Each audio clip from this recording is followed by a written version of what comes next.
Contigo América y México Legendario presentan Teatristas Independientes. Un programa radiofónico que fortalece el desarrollo cultural entre las comunidades teatrales y la ciudadanía. William Sayago e invitados reflexionarán sobre el desarrollo del teatro independiente como parte de una reconstrucción social y sobre las diversas problemáticas expuestas por dramaturgos y compañías teatrales de México y América Latina. Teatristas Independientes con William Sayago. Hola, muy buenas tardes, soy William Sayago y me da mucho gusto que nos acompañen en Teatristas Independientes, un espacio para hablar con nuestros invitados sobre el teatro desde la óptica del teatro social, popular, comunitario, campesino, autónomo, político, en el mejor sentido de la palabra, es decir, el teatro que aporta a la construcción de personas. Un programa para dejar testimonio de las trayectorias de compañeros que laboran en esta línea de trabajo. Este programa se realiza en colaboración con Contigo América, Institución Teatral Independiente y Radio México Legendario. Hoy me siento muy feliz y muy honrado porque tenemos de invitada a una teatrista de amplia trayectoria, un referente importante del teatro de títeres de nuestro país, con una calidad y proyección sin duda internacional. En fin, toda una institución de nuestro sector, actriz, directora, productora, gestora, sobre todo titiritera, fundadora de la compañía Marionetas de la Esquina y del espacio cultural La Titería, la muy querida y altamente respetada Lourdes Pérez Gay. Gracias. Buen día a todos. Lourdes, pues ya lo decía yo, tienes una trayectoria impresionante y trataremos de ir hablando de ella poco a poco, pero me gustaría saber, encontrarte con el teatro, a una familia de libre pensadores, por supuesto tú eres una mujer de una inteligencia brillante. ¿Cómo es tu vida en el entorno familiar? Pues sí, somos de una familia. Todo el mundo pensaría que heredamos la vena artística de nuestros padres y no fue así. Lo que sí eran los dos, eran unos seres sumamente creativos. Mi papá era de una personalidad exultante, simpático, muy simpático, y tenía una capacidad de percibir y relacionarse con la gente muy rara, muy asombrosa. Mi madre, por el contrario, era una mujer más callada, muy elegante. Mi madre había sido una mujer muy, muy rica, hija del primer gobernador de la Ciudad de México, de Herminio Pérez Abreu, que creó el Parque España, el Parque México y que diseñó casi toda la Condesa, la Colonia Condesa. Mi mamá era una gran lectora, una mujer que lo que más le gustaba hacer en la vida era leer y conversar. Gran conversadora, gran escucha y siempre con un criterio muy inteligente. Así que yo creo que sí, nos viene en el gen. Quizá mi madre, si no hubiera vivido la época que vivió, pues se hubiera dedicado a escribir o alguna otra cosa así, pero bueno, venía de una familia en la que su padre murió cuando yo era muy chiquita, se quedó mi abuela, viviendo con mi abuela era miedosa, era natural en esa época estar sola y con dos hijas, pues tenía miedo. Y llegó mi papá a su vida y mi papá era un audaz, un exultante, inventó todos los negocios del mundo, puso la primera escuela de aviación del país, después el gobierno pone la Escuela Nacional de Aviación y él quiebra, por supuesto. Y así como eso, muchísimos negocios que fue haciendo y muchísimas propuestas, muchas artísticas. De esa familia vengo yo. Mucha gente conoce a José María Pérez Gay, que fue el fundador del Canal 22, un magnífico escritor, una persona de una gran inteligencia, de una generosidad de escucha como la de mi madre, muy, muy preparado, pero con muy poca soberbia. Hemos de decir, porque mucha gente que está tan preparada es muy soberbia. Y él siempre escuchaba y siempre creía que lo que le conversaran era muy interesante. E iba hilando una charla siempre y haciéndote ver todo lo que podías hacer sin que tú te dieras cuenta que él te lo estaba proponiendo. Iba simplemente escuchando y hilando. Luego, pues, Rafael Pérez Gay, que es un escritor también muy inteligente, muy generoso. A mis dos hermanas, una vive en Miami, se fue muy jovencita fuera del país, se casó y se fue a vivir a Canadá, luego se fue a vivir a algunas partes de Estados Unidos, y mi hermana, la más chica, que vive aquí en México, yo le digo que es la Madre Teresa de Calcuta porque trabaja, hace terapias en una zona muy, muy pobre que es Santo Domingo, en Coyoacán. Entonces yo siempre digo que es Madre Teresa. Y yo un poco heredé ese carácter un poco exultante de mi papá, pero también me gusta mucho escuchar, o sea, las dos cosas. Yo creo que todos heredamos eso. Ese es el ambiente en el que crecí cuando era chica, había mucha libertad. Mi papá era, pues, la época lo determinó, era machista, pero mi mamá era muy valiente y siempre nos impulsaba. Ese es el ambiente en el que crecí, ¿qué más te digo? ¿Y qué es aquello que te conecta finalmente con el teatro y te hace decidir por esta forma de vida? A ver, porque yo estaba aburrida. En realidad, yo debo decir, nada me entusiasmaba muchísimo. Y entonces me meto, era muy tímida también. Yo era tímida, era callada.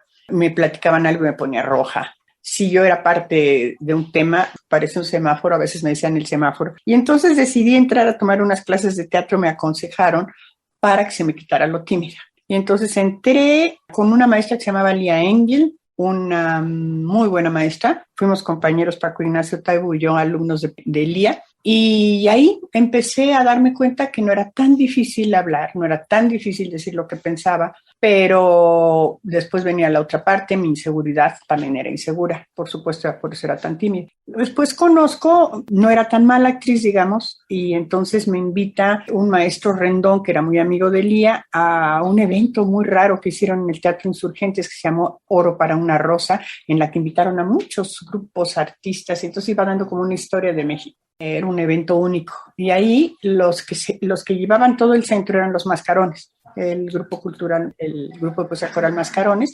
Ahí conozco a los Mascarones y poco a poco me voy integrando, voy a sus ensayos y todo eso, y me voy integrando a ese grupo que era un teatro de calle.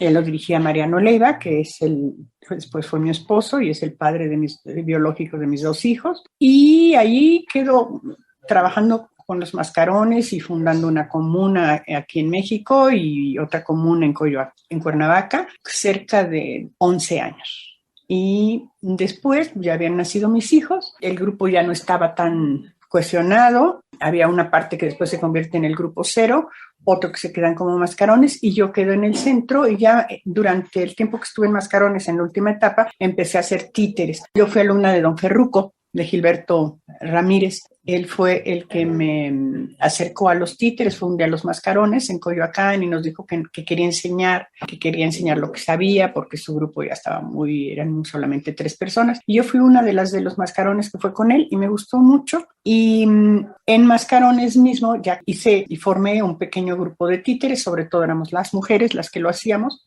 Y yo lo hacía porque también mis hijos no tenían nada que ver, entonces sí se divertían viendo el teatro de calle y todo esto, pero pensando siempre en que los niños tendrían que tener un lenguaje propio para ellos, empecé a hacer en los Mascarones un grupo de títeres. Después, en Mascarones, que teníamos ya contacto con el teatro chicano, o sea, con Luis Valdés, pues con todo el teatro chicano, con la fundación del TENAZ, Teatro Nacional de Aztlán, que era la reunión de todos los grupos independientes de teatro chicano de Estados Unidos. Organizamos junto con CLETA, una organización que se hizo en México, pero organizado por Mascarones, aunque CLETA diga que lo hizo él, no. Realmente Luis Valdés, que era el líder, en esa época se usaban los líderes, entonces un líder era Luis Valdés, el otro líder era Mariano Leiva, y decidimos hacer el festival.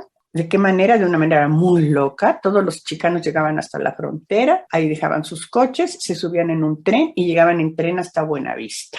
Era una locura. Entonces se hace este festival, se inaugura en las pirámides de Teotihuacán y ahí se hace un gran encuentro con los latinoamericanos. Vino Augusto Boal, vino Buenaventura, una argentina, no me acuerdo cómo se llamaba, y se hace un gran encuentro que diríamos que tendría que ser como el escalón o el nacimiento de un movimiento fuerte y más internacional. En México lo que sucedió fue una gran división, con los chicanos también un poco. Unos estaban en favor de la mexicanidad, los otros estaban en favor del marxismo socialista.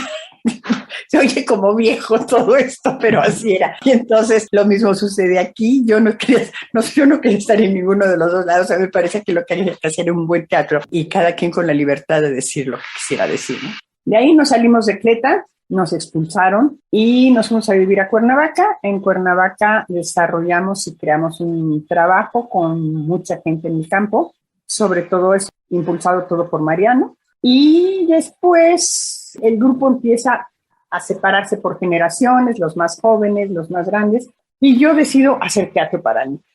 Y dije, no me gusta esta propuesta, y conozco a Lucio Espíndola, que llega de Argentina como asilado, y aquí empezamos a trabajar. Como yo sabía algo de títeres, me fascinaron sus marionetas. Yo digo que yo me enamoré primero de las marionetas y luego de Lucio. Sí, unas marionetas preciosas y además con una animación muy fina, todo aquello que me fascinaría hacer, y lo empecé a hacer. Entonces después yo decido salirme de los mascarones sin enojarme. Creo que pude lograr salirme de los grupos y de los espacios donde estuve sin enojos, excepto de Cleta, porque nos expulsaron. Tratando de conservar lazos siempre, porque somos colegas, porque siempre pienso que hagas lo que hagas, somos colegas, estamos dedicados a lo mismo, cada quien en su estilo, pero en esa época pues era un radicalismo en todo, o eras de un lado, o eras del otro, era así tremendamente conservador. Ahora lo vemos como muy conservador, pero en esa época era como muy revolucionario, ¿no? Empiezo a trabajar, con Lucio, pues no teníamos casi nada. En México se abre una época que es el FONAPAS, Fondo Nacional para quién sabe qué, y allí empiezan a contratar a compañías, y yo aprendo una cosa con Lucio, aprendo a que no hay que esperar a que te compre, que hay que ir a vender. Ahí empieza mi carrera de gestora, digamos. Sé, y lo sé desde siempre, que uno tiene que salir y ofrecer el trabajo, que no es humillante, que no pierdes la dignidad por eso, y lo que sí te da es una cierta independencia económica.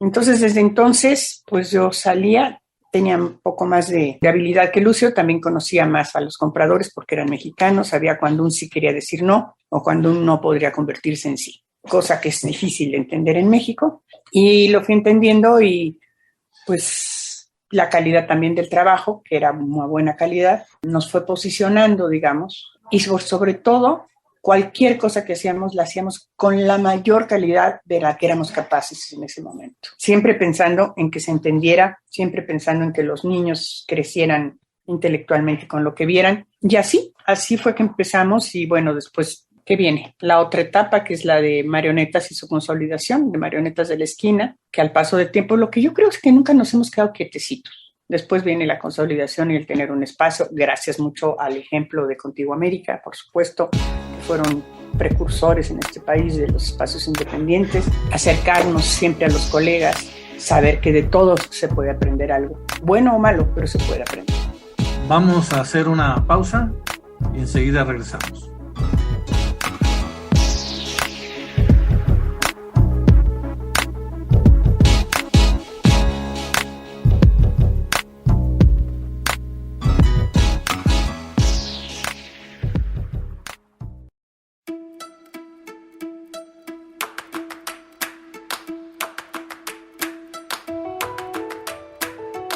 México Legendario, la puerta a la cultura. Escúchanos por www.mexicolegendario.com.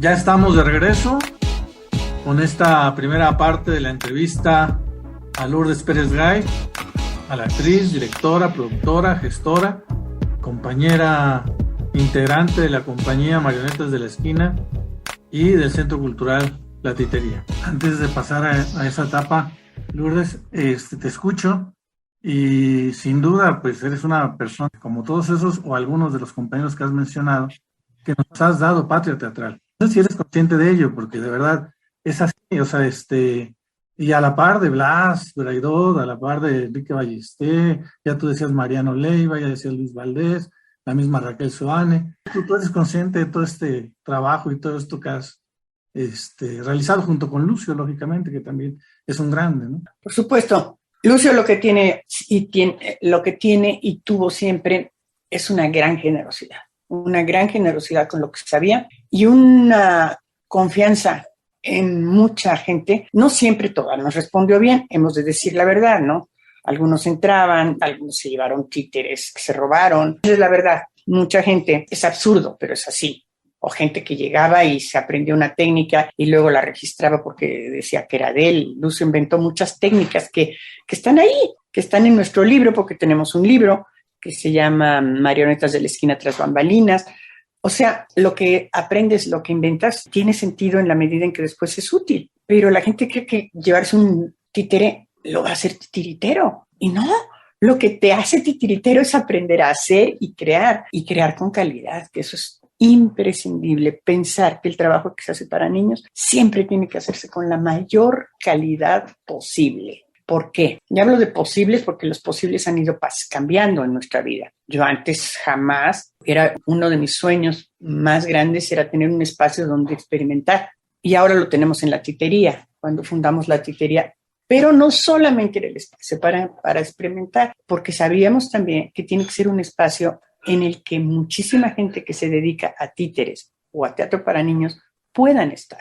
Porque cuando nosotros empezamos a entrar a los teatros, hemos de reconocer que de los primeros que abrieron los teatros, como el INBA y todo, pues era la troupe que abrió, que se atrevió a entrar a los teatros, Mauro con su visión. Pero siempre cuando llegabas a los teatros, que quizá haya cambiado eso o que cambie, hay que pugnar porque cambie, siempre te decían, bueno, tenemos esta producción en la tarde, así que ustedes tienen 4 luces, 2 licos, un par, y con eso se acomodan.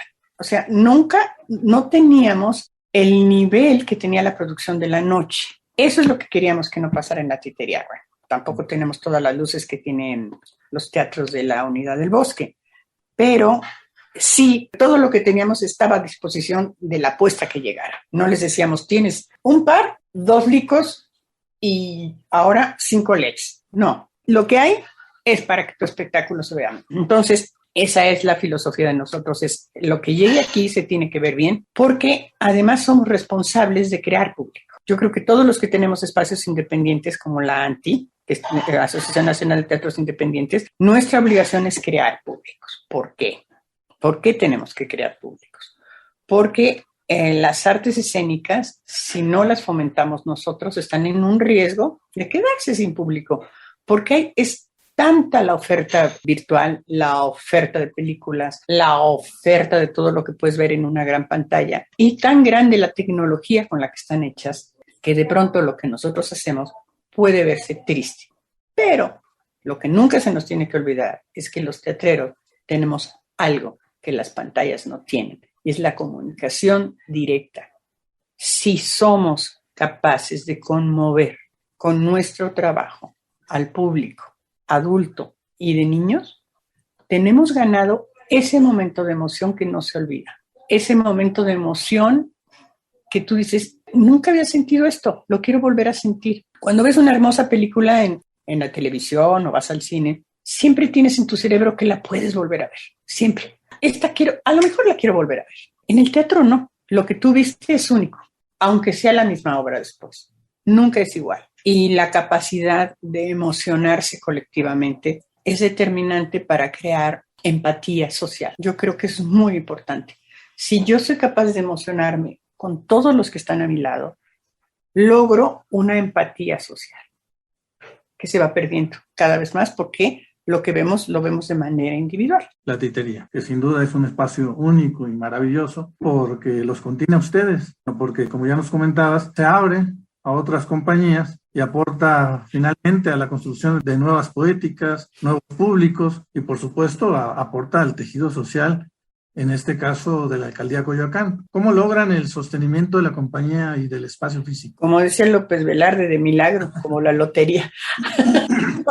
No sé, mira, hemos tenido el apoyo ahorita de Mega, que ya se va a acabar, vendiendo funciones, pero no siempre en la titería. O sea, no hemos logrado todavía tener compradores, muy pocos compradores que te compren en la titería. La gente siempre sigue queriendo que tú vayas a sus espacios. Y eso no lo podemos quitar. Entonces ahí entra que Marionetas de la Esquina tenga que tener las dos vertientes abiertas, la de la compañía y la de la titería. Entonces, por ejemplo, yo te puedo decir que en agosto tenemos el cierre de Festival de Teatro para Bebés, es el 5º festival. Hemos hecho ya 5 festivales de teatro para bebés, en los que vienen, ahora ya vinieron unos ingleses, unos brasileñas y varios de la República Mexicana.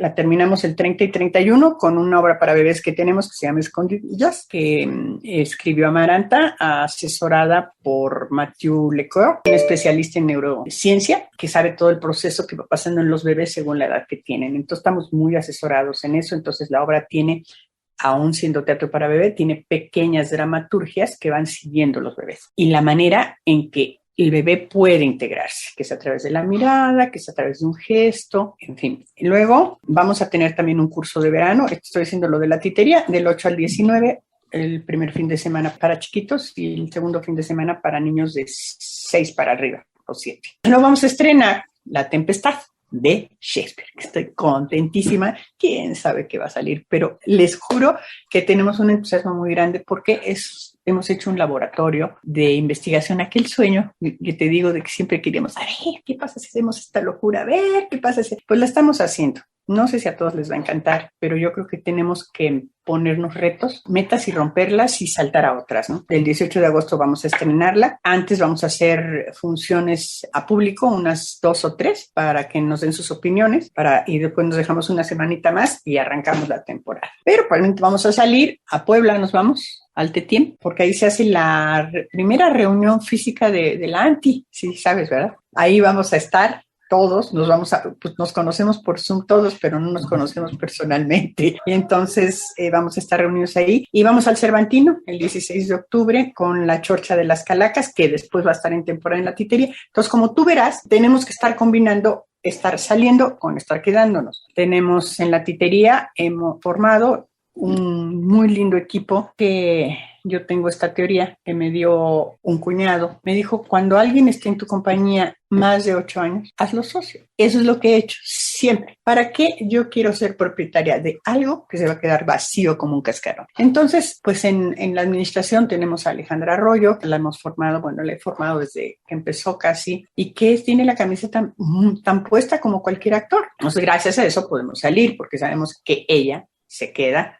con el orgullo tan grande de dirigir la titería como si se fuera a hacer la gran obra a no sé dónde. Entonces, tenemos chicos que vamos formando como técnicos, y porque hay pocos técnicos, y luego los técnicos de los teatros, híjole, se ponen carísimos y no podemos pagar, de veras, cobran más que un actor a veces y no los podemos pagar, entonces los vamos formando y salen buenos, salen muy buenos técnicos, son muy concentrados, son muy trabajadores. Entonces, lograr separar los dos núcleos que tenemos ahorita, que son la compañía y la titería. Y la titería tiene que tener sus propios ingresos. Durante muchos años las Marionetas de la Esquina han mantenido a la titería y estamos tratando de que la titería se vuelva autosustentable, por lo menos. Ese es mi reto siguiente como administradora, digamos, lograr volvernos autosustentables como espacio. Si, por ejemplo, quien se presente, siempre se lleva el porcentaje que le corresponde, pero cuando se presenta Marionetas, pues no se lleva un porcentaje, lo deja ahí. Entonces, eso va haciéndonos tener como un espejismo. ¡Ay, qué bien nos va! No es cierto.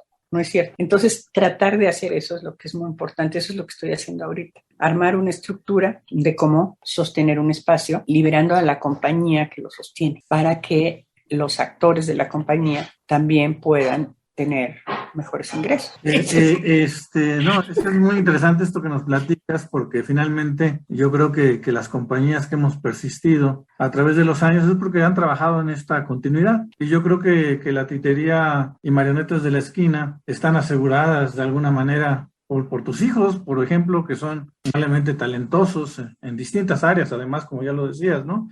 En los distintos compañeros que ahora tienen bien puesta la camiseta, como los mencionas, y también que se han aunado, digamos, otras especialidades y no solo las artísticas, me parece. También pienso que hay gente ahí en la titería que sabe de gestión, de vinculación, de gestoría, de administración, de nuevas herramientas digitales, de difusión. Sí, indudablemente. Eso es Emiliano, por ejemplo. Emiliano Leiva, que es clave en eso. Amaranta, pues, es dramaturga, es actriz, es maestra. Tenemos otro actor que está integrado ya desde hace 8 años con nosotros, que es Jonathan Daí, que es ya imprescindible, además de que se ha vuelto muy buen titiritero, ha crecido actoralmente y es un magnífico relaciones públicas, por ejemplo. Entonces, vamos logrando eso, vamos creando. Yo te debo decir que todo eso lo aprendí en los mascarones, porque aprendí lo que estaba bien y lo que estaba mal. Porque si el grupo se desintegró, es porque había cosas que estaban bien hechas, otras que estaban pésimamente organizadas. Y entonces, al desgajarse, pues te debilitas. Porque también te puedes independizar y decir aquí adentro quiero hacer este otro tipo de teatro. Y eso es lo que yo creo que tenemos que darles a todos los jóvenes, la opción de decir que quieren hacer un teatro diferente al que empezamos Luz y yo, por ejemplo. Y no puedo imponer mi estilo. Ya desarrollé mucho. Por eso estoy tan contenta con La Tempestad. Porque es un laboratorio en el que al principio se me pegaba la panza con la espalda y decía, ¿qué es esto? Y luego lo voy viendo y digo, claro, pero además eso te permite no ser tan viejo mentalmente, estar abierto a las nuevas propuestas. Y eso, no sabes, me costó mucho trabajo, pero es como un renacimiento mental, aceptar las nuevas propuestas. Yo auguro y veo un futuro muy alentador. Y bueno, de esto que nos comentas de La Tempestad, pues todos sus trabajos son de gran calidad. La manufactura de los títeres, los mecanismos, la animación es de una eficacia absoluta, pero cada compañía tiene sus trabajos emblemáticos. Seguramente este se convertirá en uno de ellos. Si no lo doblamos y lo guardamos y ya. No, yo estoy completamente seguro, ¿eh? Nuevamente, gracias, maestra Lourdes Pérez Gay, ha sido un honor compañía en este programa, conversar contigo. Un saludo fraterno a los compañeros de la titería y a Marionetas de la Esquina. Muchas gracias a Radio México Legendario y a Contigo América, a nuestros productores Marlene López y Mario de la Fuente. Los esperamos la próxima semana para escuchar la segunda parte de esta entrevista con la maestra Lourdes Pérez Gay y para seguir hablando sobre teatro independiente. Contigo América y México Legendario presentaron Teatristas Independientes, un programa radiofónico que fortalece el desarrollo cultural entre las comunidades teatrales y la ciudadanía. Teatristas Independientes con William Sayago.